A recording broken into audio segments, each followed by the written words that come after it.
அஸ்ஸலாமு அலைக்கும் வரஹ்மத்துல்லாஹி வபரகாத்துஹு.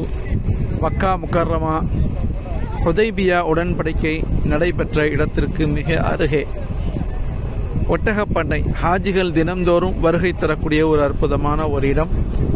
மக்காவிற்கு உம்ராவுக்கு வரக்கூடிய ஹாஜிகளை சுற்றி காண்பிப்பதற்காக வேண்டி எல்லா டிராவல்ஸ் ஏஜென்சிகளும் இங்கே வருகை தருவார்கள். இதை போல பல பண்ணைகள் இருக்கிறது.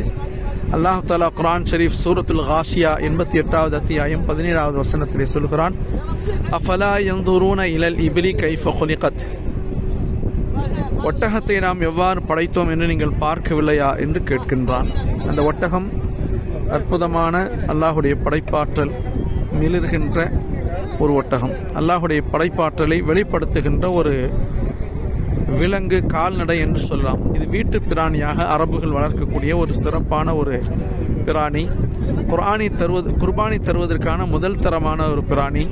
நபிகள் நாயகம் ரசூலை கரீம் ஸல்லல்லாஹு அலைஹி வஸல்லம் அவர்கள் பயணம் செய்த ஒரு பிராணி, ஒரு வாகனம். பாலைவன கப்பல் என்று இந்த ஒட்டகத்திற்கு பெயர் சூட்டப்பட்டு இருக்கிறது.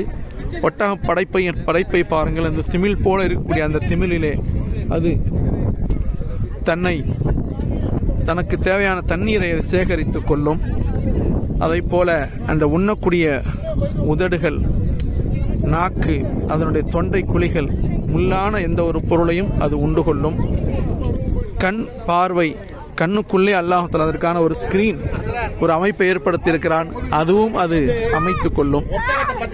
இப்படி குர்ஆன் ஷரீஃபை பற்றி, குர்ஆன் ஷரீஃபில் இருக்கக்கூடிய ஒட்டகத்தை பற்றி தெளிவாக சொல்லுகிறோம். இப்பொழுது இன்னும் சிறிது நேரத்தில் உங்களுக்கு சொல்லுகிறோம். இதுவரை சொன்னதெல்லாம் ஹாஜிகளுக்கு பத்தாது என்று தெரிகிறது. இன்ஷா அல்லாஹ் இன்னும் சொல்வோம், இன்னும் சொல்லிக் கொண்டே இருப்போம் இன்ஷா அல்லாஹ். இந்த ஒட்டகம் வந்து